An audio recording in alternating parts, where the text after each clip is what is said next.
Hello, everyone. My name is Irmina Ulysse. I am an experiential special education teacher in Pennsylvania. I'm thrilled to be sharing some insights with you on the basics of differentiated instruction. Today, we're going to go over five components. We're going to start with an overview, which will take the longest, some key principles as well.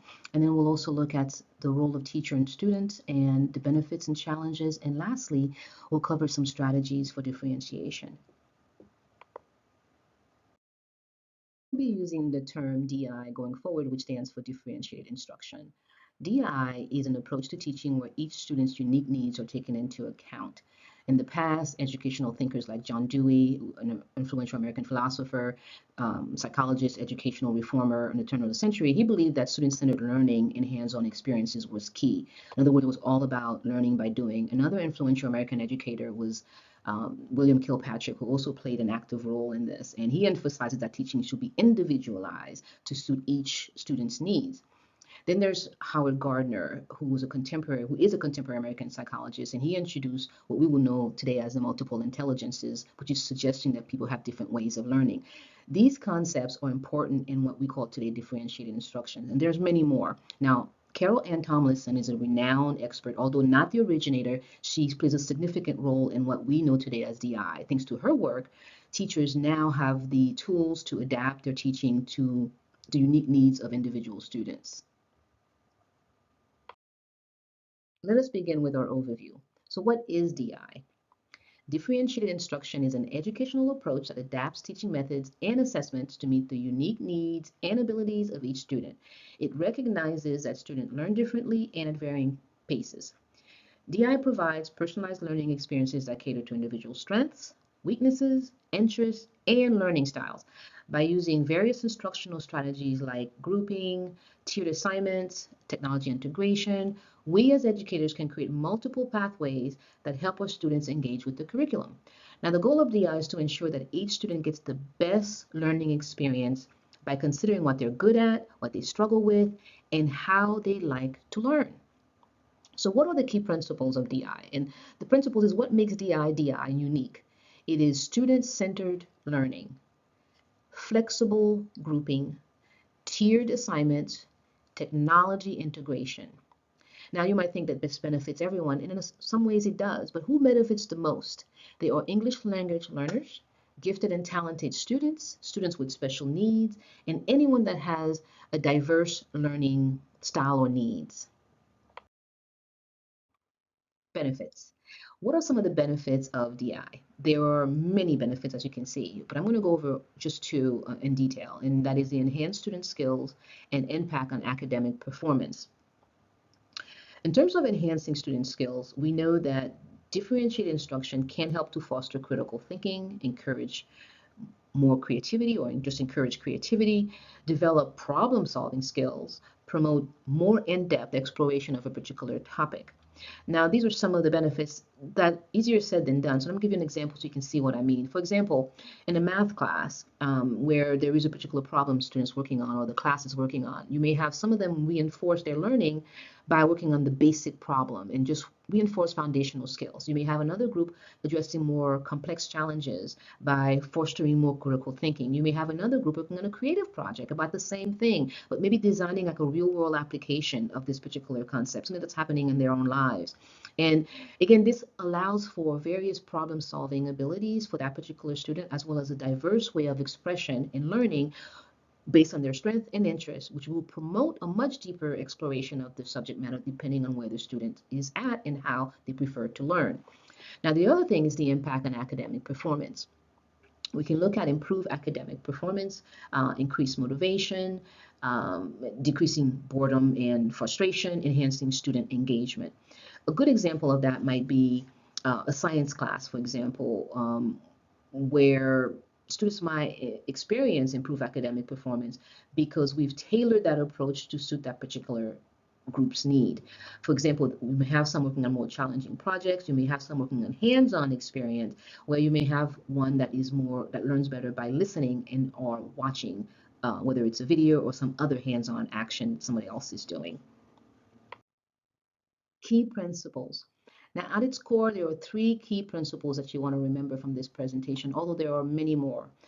The first one is student-centered learning. recognizing that each student learns uniquely and has distinct strengths, weaknesses, interests in learning style. That's number one. Number two is that DI involves creating personalized learning plans for each student, taking into account their strengths, their weaknesses, their interests, and learning goals. Teachers must regularly review and update these plans to ensure they remain relevant and effective. Third thing is that DI emphasizes formative assessments that are frequent and continuous, which informs instruction and helps teachers adjust the teaching strategy to better serve their students. Again, these are key and at the core of the core principles of DI: student-centered learning, personalized learning plans, and formative assessments. Principles. As I mentioned before, there are many principles in DI, and we use all of them, and most of you may be using them right now as well. Now, the only way I could bring this home was to share a story. This year, I wanted to make sure that each student could enjoy literature in their own way. So we started out with student-centered learning. Our journey began by me asking the students about their book preferences and interests for the year. Last year, I started in the middle of the year, so I didn't really know many of the students and what they wanted, and we had to kind of hit the ground running. I want them to have a say this year, and they chose Percy Jackson, The Lightning Thief, which many of them have already read, but that's okay because flexibility is key here. With that in mind, I plan a personalized learning process that included visuals, audios, and kinesthetic style learning tool through this book reading process so that the students can pace themselves and explore the book in various ways. So one of the things that we are going to be doing, for example, is my room has been redesigned into stations to foster that. Flexibility. I'm also acknowledging that we have different writing preferences. Okay, so not everybody's going to want to write a book or write a book report. So what we're going to be doing is art, discussions, verbal presentations when it's time to deliver the end project for this particular book. In addition to that, there are data-driven decision making that I'll have to do as well. And that will be our chapter quizzes and group discussions, which will happen through the 22 chapters that we'll be reading. We'll also have shared assignments, so they'll be based on each group's pace and the level of challenge that they can withstand at the time and or where they're moving toward. We'll also have learning menus for our final report. We will be able to choose between the storyboard, acting out scenes, or even giving an alternative ending, for example. We'll also have a learning contract. We have a learning contract. We're also going to be using flexible grouping. Right now, the groupings are around learning styles, but that might change, right, based on how things move, things progress. Peer learning can be a challenge sometimes because they could be friends today but not friends tomorrow, so we'll be working with that as well. Then we'll also be using UDL, or Universal Design, which is making sure that we use all the options that are available for us, including audio resources and so on. Lastly, ongoing professional development. I plan to keep getting help and support through the process, as well as learning like I'm doing now and other things that I'm doing to ensure that I'm staying on top of it. So this is an example of how these principles can be integrated seamlessly into creating and upholding your own teaching, your own class practice. I'll keep an eye on how things are going through the quizzes, the different assignments to see if what I am applying is actually working for my students. And if it's not, be flexible enough to modify it as necessary. So that is the key to why these principles are so important in differentiated instruction. Research and surveys indicate that DI is a promising approach to boost student achievement, especially for those struggling with traditional teaching. A National Center of Education Statistics done in 2016 shows that 97% of teachers currently use DI. Let us take a moment to pause and reflect. Ask yourself, what did you find most compelling or relevant to you so far? Teachers play a pivotal role in DI by assessing students to understand their unique strengths, weaknesses, interests, and readiness levels. Role of the student in a nutshell.